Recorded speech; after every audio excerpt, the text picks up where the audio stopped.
What's up, everyone? How are you doing? Happy Monday, if you even keep track of what day it is anymore.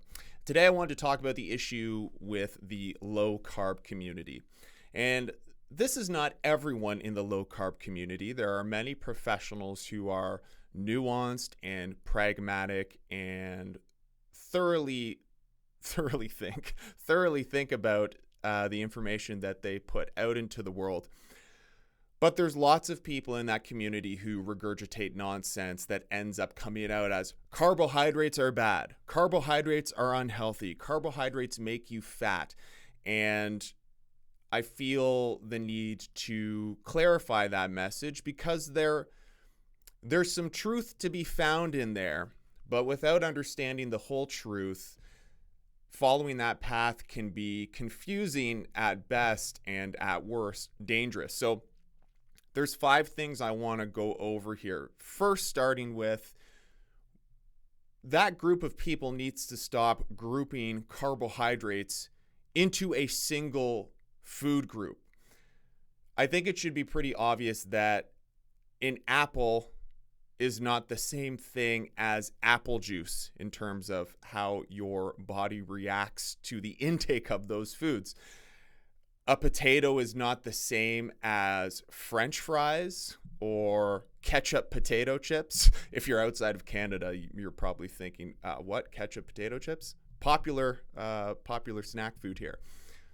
Oatmeal is not Lucky Charms. So right off the bat, when people in the low carb community say things like carbohydrates are unhealthy, carbohydrates cause weight gain, well, what are we talking about here? Are we talking about pop or soda if you're in the US? Are we talking about fruit roll-ups? Are we talking about ice cream? Or are we talking about fruits and vegetables, root vegetables, maybe the occasional cup of rice or go completely nuts and have some pasta? What is it that we're talking about here? Because without clarifying the evil carbohydrates that we're targeting, we're not even starting from a place where people can really understand the argument that you're trying to make. And that reductionistic low carb attitude completely discredits people who say things like that. As soon as someone says carbohydrates are bad, carbohydrates are unhealthy, carbohydrates make you fat, without clarifying what they even mean by a carbohydrate. Like, is that a vegetable? Like, vegetables make you fat? Is that what you're saying right now? It discredits you, and it also discredits the community at large and makes it easy for people on the other end of the spectrum who are the pro-carbohydrate community, those who say like, hey, drink Gatorade, it's good for you. If you're an athlete, more sugar the better. You just give that polarized side of the conversation more fuel to make you look silly. So that's the first thing. Second thing is, not everyone is metabolically damaged. So if you have 150 pounds to lose, reducing your overall carbohydrate intake is probably going to be helpful. And if you're in the low carb community, you might go, aha, you've made my point for me. But the thing is that if you're 150 pounds overweight, you didn't get there because you were eating blueberries and oatmeal every once in a while and some sweet potatoes. If you're 150 pounds overweight, you were putting the worst of the worst as far as processed foods into your body, also likely while not moving very much. So even though you could say, if someone is overweight, they're likely more insulin resistant. They probably don't tolerate carbohydrates as well. Therefore, if they consume less, they'll probably do better as far as weight loss, overcoming type 2 diabetes, things like this. That's true, but it wasn't healthy whole food sources of carbohydrates that gets a person to that place. So yes, the heavier you are, the more insulin resistant you likely are, and the more careful you need to be with the types of carbohydrates you put into your body. Someone who's grossly overweight and in the obesity demographic is not going to stay there because they eat strawberries or have an apple a day. And it's ridiculous to paint the picture that that is the reality. Point number 3, not everyone is sedentary.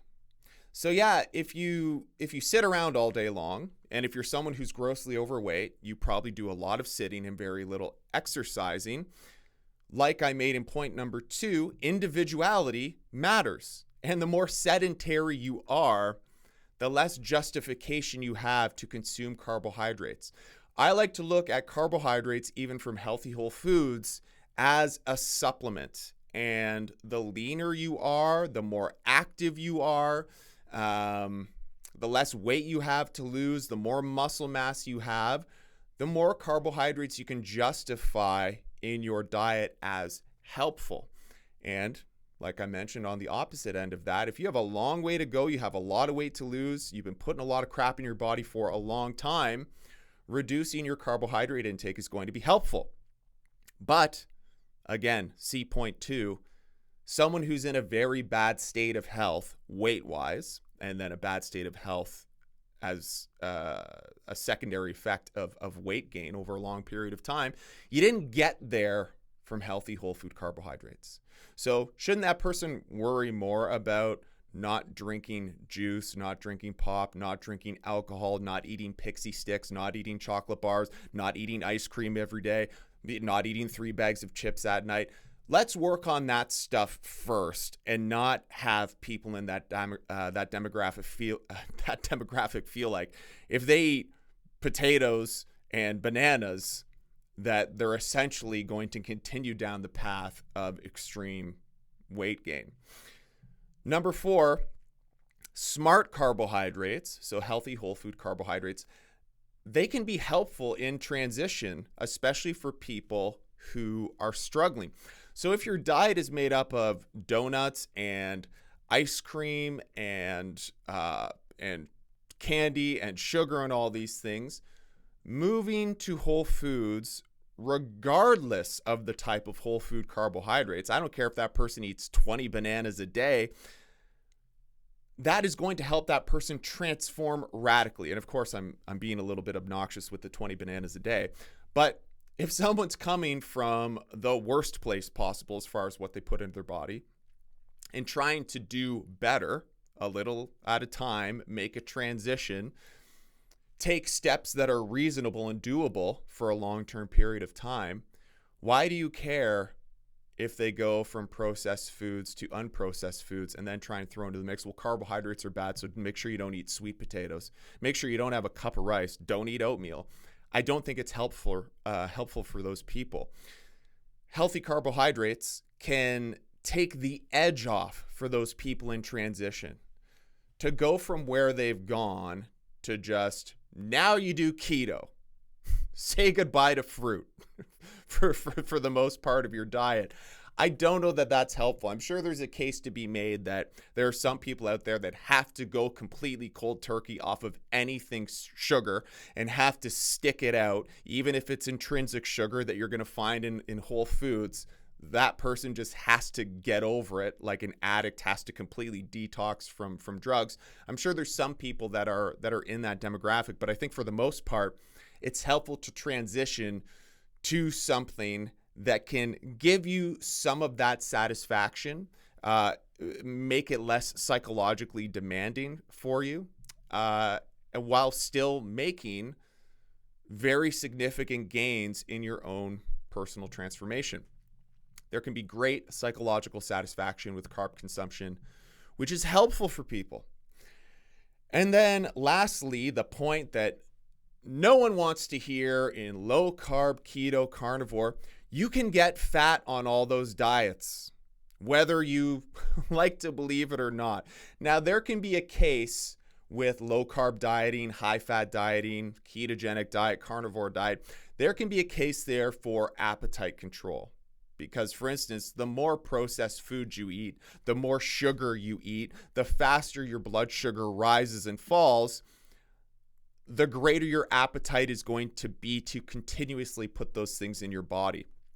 So there's certainly a case for appetite control, and unique weight loss in those diets because of the appetite control that comes with higher fat and protein intake and a lower carbohydrate intake. But that doesn't mean that carbohydrates uniquely lead to fat gain. And when I'm talking about carbohydrates, I'm talking about in whole foods form. They don't uniquely lead to weight gain, but there can be this little roundabout of or bypassing of that, saying that, well, these diets have been shown to help those demographics of people with appetite control. That is true, but there should be an asterisk there that says helps with appetite control, but carbohydrates do not uniquely make a person fat, assuming they're not consuming them in processed form. People can easily overeat on high-fat diets, especially when you take into account that the psychological motivation to eat is usually what's pushing people in these heavier demographics to eat as much as they do. It's not satiety that's the issue for most of these people. No matter what they eat until they're full, and then they keep eating and they keep eating and they keep eating because they're driven to eat from stress and sadness and anxiety and anger and hopelessness and turmoil and interpersonal relationship issues and trauma. And like, these are the things that push people into food, much like people in certain demographics who have certain challenging experiences in life get pushed into drug addiction. It's the same mechanism. And like I always say, I'm not comparing the damage from food to the damage of drugs, especially in the acute sense, but the pathway of making it very difficult to break that cycle is the same. So most people who are very overweight because they're eating for psychological reasons. And it doesn't matter if they have greater satiety with a high-fat diet, they are going to continue to eat past that. So you can get fat on a high-fat diet just like you could get fat on a high-carb diet. Neither of them are unique, and it's usually the habitual eating, the negative habitual eating patterns we get stuck in that is really where the rubber meets the road as far as negative eating patterns. And when you're heavy and you feel terrible about yourself and you're disgusted by yourself and you hate that part of yourself, it just gets easier to put the worst offending foods inside of your body. So telling a person with a binge eating disorder, let's say, that you can eat as much as you want as long as it's just these foods is like telling a heroin addict you can smoke as much crack as you want, just don't do heroin, because as long as you're not doing heroin, this won't be a problem anymore. You can't have someone who struggles with a particular thing that can be considered addictive in their pattern of consumption and say, you can have as much as you want of this, just don't have that. That person is just going to continue that same destructive eating behavior with a different kind of food. Worse, they're going to feel justified in doing it because some professional told them that you can eat as much of this as you want and you won't get fat, you'll still lose weight, everything will be great. Just don't eat an apple. Just don't eat oatmeal. Don't eat rice. Don't eat these things. It's not effective. And the person that it's effective for probably doesn't need the advice in the first place and probably doesn't. The little details of this diet versus that diet, this versus that, those little nuances probably don't matter to the person that can take that advice, implement it easily, and just have an effective outcome. That person can probably succeed doing pretty much any diet that's out there. So it's much more helpful for everyone, regardless of what your personal beliefs are about diet and what is helpful for people. Why don't we focus more on the commonalities that we know, regardless of the diet you follow, these are principles that are helpful all over without question. So number one, exercise every day, do resistance training, and try and build lean mass. It doesn't matter what diet you follow. If you are using your body adequately and you are building lean mass, you are going to have better health outcomes, both superficial and otherwise. eat whole foods. So no matter what diet someone follows, if they're eating whole foods and not eating processed foods, right? You're not eating pop, you're not drinking juice, you're not consuming refined fats, you're not consuming hydrogenated seed oils, you're not eating candy, you're not doing these things. It doesn't matter what diet you follow. That's probably the most powerful act that anyone in the overweight to obesity demographic can do. Stop eating processed foods. Follow whatever diet you want, just stop eating processed food. That's probably going to be 90% of the success in the average person who really needs the most help. And then lastly, probably the most important part of this, but also the most challenging thing for the average person to change, is working on overcoming the behavioral drivers of unhealthy eating. Because it's usually not your food selection that gets you at the end of the day. It's that you overeat at meals. It's that you graze all day long. It's that you snack late into the night and you get into these destructive eating habits that are very difficult to break. Because then it doesn't really matter. I shouldn't say it doesn't matter. Any place you make a difference in your diet that is positive is going to make a difference overall. But in order to reach the success that you truly seek, you have to overcome those destructive eating behaviors. And those have nothing to do with food.